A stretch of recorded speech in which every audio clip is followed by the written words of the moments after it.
போல்டா வந்து பாபர் அசாம், ரிஸ்வான் சொல்லி பெரிய பெரிய பிளேயர்ஸ் எல்லாம் ட்ராப் பண்ணிட்டு நல்ல ஒரு யங் டீமோட வந்திருக்காங்க. லிட்ரலா இந்தியாவுக்கு ஈக்குவலான ஒரு டீம்னு நான் சொல்லுவேன். பல பேர் இதை ஒத்துக்க மாட்டாங்க. ஒரு முக்கியமான விஷயம் என்னன்னா, அவங்க மட்டும் ஃபர்ஸ்ட் பேட்டிங் ஆடி ஒரு 170 ரன்ஸ் போர்ட்ல போட்டு டாப் 3 விக்கெட்ஸ் இந்தியாவை எடுத்துட்டாங்கன்னா Pakistan have a chance to win this match. Pakistan can upset.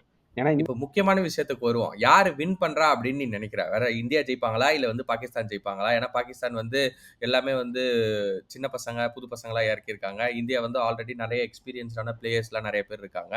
இது வந்து மேட்ச் வந்து எப்படி ஒன் சைடடா போகுமா என்னதான் இருந்தாலும், இல்ல வந்து ஒன் சைடடா இருக்காது. கண்டிப்பா வந்து பாகிஸ்தான் வந்து ஒரு பயங்கரமான டஃப் கொடுப்பாங்க இந்தியாக்கு அப்படின்னு சொல்லி நினைக்கிறியா? ஏன்னா பொதுவா என்ன பொறுத்த வரைக்கும் ஹை ஃபேவரட்ஸா வராங்கல்ல, அவங்க கிட்ட ஹை எக்ஸ்பெக்டேஷன்ஸ் இருக்கும். இந்த பாகிஸ்தான் டீம் மேல லிட்ரலா வந்து யாருக்குமே எக்ஸ்பெக்டேஷன்ஸே கிடையாது. ஸோ அதனால மேஜிக் எனக்கு என்ன பண்ணுவாங்கன்னு நினைக்கிறேன். ஸ்டேஜ் மேல ஏறி மேஜிக் பண்ண பேர் என்னது, மேஜிக் பண்ண போறாங்க. அதுதான், அதேதான் நடக்க போகுது.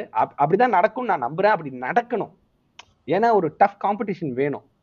இந்தியா பாகிஸ்தான்னாலே ஒரு ஒரு ரைவல்ரி இருக்கணும். ஒரு ஒரு ஒரு சிச்சாட்ஸ் இருக்கணும். ஒரு ஸ்லெட்ஜிங் இருக்கணும். இதெல்லாம் இருந்தாதான் அந்த கிரிக்கெட்டுக்கே ஒரு மரியாதை. அதெல்லாம் இல்லைன்னா கிரிக்கெட் பார்க்க கூட நமக்கு தோணாது.